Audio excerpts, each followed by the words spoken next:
What are your daily habits? How are you harnessing habits to push you to where you believe God wants you to go? BJ O'Neill here with Business Coach Mastery, talking to you about 7 habits of a remarkable Christian business coach. Specifically today, we're talking about the first one: live each day with prayer and purpose. You might be surprised on a couple of the things that we talk about regarding habits themselves. And by the way, if you are listening or if you're watching rather on YouTube, it'd mean a lot to us if you can give us a like and a subscribe. That helps others know about the community. And if you're getting value from this, you can help others get value too by liking and subscribing. So you can play a part. You can play a key role in the direction of where we're headed and others knowing about what we do. Live each day with prayer and purpose. Okay, habits. May or may not need to tell you that, habits drive your behaviors. Habits don't just drive your behaviors. Habits drive your activity. Habits don't just even drive your activity. Habits drive your outcomes. I want you to think about that for a moment. As a Christian business coach, we're building relationships with people. We're building relationships with leads, with prospects, with clients. We're adding value. But you've got outcomes. You've got dreams. You've got desires. You have somewhere you want to go. We have coaches on our team, who are CPAs, who are financial planners, who are pastors and own businesses and all kinds of things. All of them, they coach for different reasons in terms of what those outcomes look like. Some, they want a solid, sizable 6-figure income. Others just wanted to mitigate some extra income to, take care of some expenses or plan better for the future. Regardless, we all have a desire where we want to go and what we want to do. And it's not enough to just understand what the activities that we need to do. No, we got to bake in the habits. We want to bake in daily single habits that affect that outcome. Just like you probably want clean teeth every day. You probably have heard this analogy before. You don't have to think about brushing your teeth. Why? Because you've done it so many times. You've done it routinely, multiple times, prayerfully, every day since you were a child. And so now you don't think about it.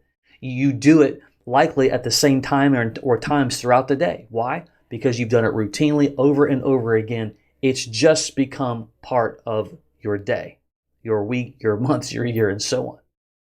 And so when we want to grow something that's successful, we certainly want to make sure that we understand, what are the habits that I need to do?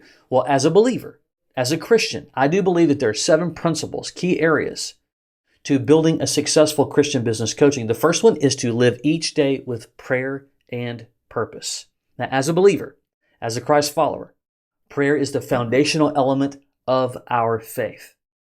But it's not just enough to be a foundational element just to our faith as an individual. No, we extend that into our working lives as well. And so as we're building relationships, as we're working with leads and prospects, we want to pray. First, we want to understand that prayer connects us to the power of what I should and what I shouldn't do. Prayer, keeps us grounded with the integrity. Prayer obviously builds our relationship with the Lord. Prayer, as we, prepare our plans and we pray about them, we're connected more to, God ordering our steps. But the bigger purpose is every single day. And what do we do here? We got to make sure that daily we are carving out time in our prayer time to talk about our plans, our activities, our clients. We want to entrench every single aspect of what we do in building our coaching business. We want to pray about it all. Clarity, problems, solutions. So each day you got to carve out some time. I'm a morning guy. Maybe you are too. It's just, to me, a little bit easier. I'm not near as, distracted. I don't have a thousand things pulling, at me. It's more quiet and whatnot. And whether I have, 20 minutes, 30 minutes or 2, I'm still going to take the time, and praying for my business is a part of my overall prayer plan, praying for my life. All right. We've all got a lot of things going on. Sometimes it just doesn't work out the way you want, but you got to make sure that you are not just praying here and there. We want to pray daily and then pray throughout the day. That's the key. That's the key, in my opinion. Even if it's a 10-second prayer before a phone call, if it's, you're going to a networking event, it's, praying that God would order your words and give you clarity and help you recognize relationships and ones that you really could invest in, that could invest back into you. Prayer is every single activity you do, daily prayer. That's the habit that we build up. We don't have to remind ourselves. It just becomes a fabric of every single moment of the day and all of our activities. Then the second part of that is purpose. We live each day with purpose. And one of the ways we do that is we understand that every single thing that we do must connect back to the overall goal. If we don't understand what it is that we're working on right now, the activity that we're embedded in, if we cannot connect it back purposefully to the overarching picture, we need to stop and ask the question, do I need to do this activity? Does it actually have purpose? I'll tell you, for me, specifically, there's been many times I get excited about a new idea, or I see something on social media, a new direction, or even a book that sounds interesting. But do those things connect back to what I want to do? Do they connect back to the goal? And that's where you have to start. We begin with the end in mind, where we say, okay, this is where I'm headed. This is either the income that I want to earn, or the way I want to coach, the type of business that I'm trying to build, X amount of clients that I want to get. So just because the activity that you may do sounds like it's a good idea, can you verify that it connects directly back to the actual plan? And that's what purpose is. Purpose is, in the relationships that I invest, I make them purposeful, not transactional. As I begin to build those relationships, I'm looking for ways to add value and create purpose and meaning, because I will tell you, when you do that, those relationships over the years have a way of coming back to you and giving back to you. Okay?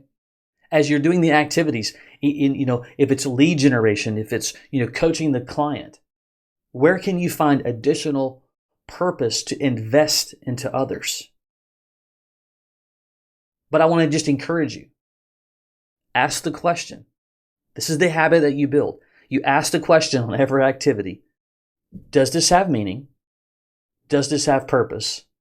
Is this connected back to my overall plan? I want you to think about that for a moment. Are you doing that now? Can you verify that what you're doing, that you're asking that question at some level, you've got the clarity? Because that's what purpose does. Purpose acts as a kind of a big flashlight, if you will, to the sea of fog of all the things that there are to do. And as you know, or maybe you don't know, there's a lot, mostly to choose. You got to make choices. And we want to make sure that our choices are connected back and they really drive meaning and purpose overall. So then when you combine the prayer and the purpose, I really know I've got clarity on my activities. I've got clarity on my goals. I've got clarity on my direction. Now, Lord, cover those. I ask right now that you order those steps and show me if this is not the way. Show me the way. Open the doors, close the doors, and all the things. And I believe that when you create a sense of urgency to a habit like this, right, then every single day you're living out these habits. And by the way, I want to be very clear. At least in my own life, I can only share, just because you are being active with habits, there's going to be days and weeks where it's like, did that mean anything? And that's the purpose of a habit. The purpose of a habit is to create such, and you can study this. There's a lot of books on habits, a lot of great ones as well, for sure. But I think that you probably know that anything that you do routinely, has the ability to have a positive outcome or a negative outcome. So clearly, we want to build in habits to have a positive outcome, because that's going to reduce those habits that would have a negative outcome. Even things that could waste your time. Even things that, can send you down the wrong path. Even things that, may look like it's a good idea, but if you can't connect it back to what we talked about a moment ago, it may not have a place. But your habits, your habits are going to form your activities. They're going to form your behaviors, and they're going to form your results. They're going to be the reason. They're the bedrock reason of where you end up, both good and bad. That's why we want to put prayer and purpose into our daily lives. Hope that makes sense to you. Hey, if you've been thinking about coaching, regardless of what your background is, and certainly if you are a business owner and you're wanting to help others as well, maybe you're in the ministry, who knows? But you feel this kind of impregnation of wanting to help other businesses grow the profits and the revenues of the business, and you want to help them to grow as well. You can go to businesscoachmastery.com. businesscoachmastery.com. There's some information that you can get there. You can book a chat if you'd like to. There might even be a button here on this page depending upon where you find in this video. All right. Until next time, take care.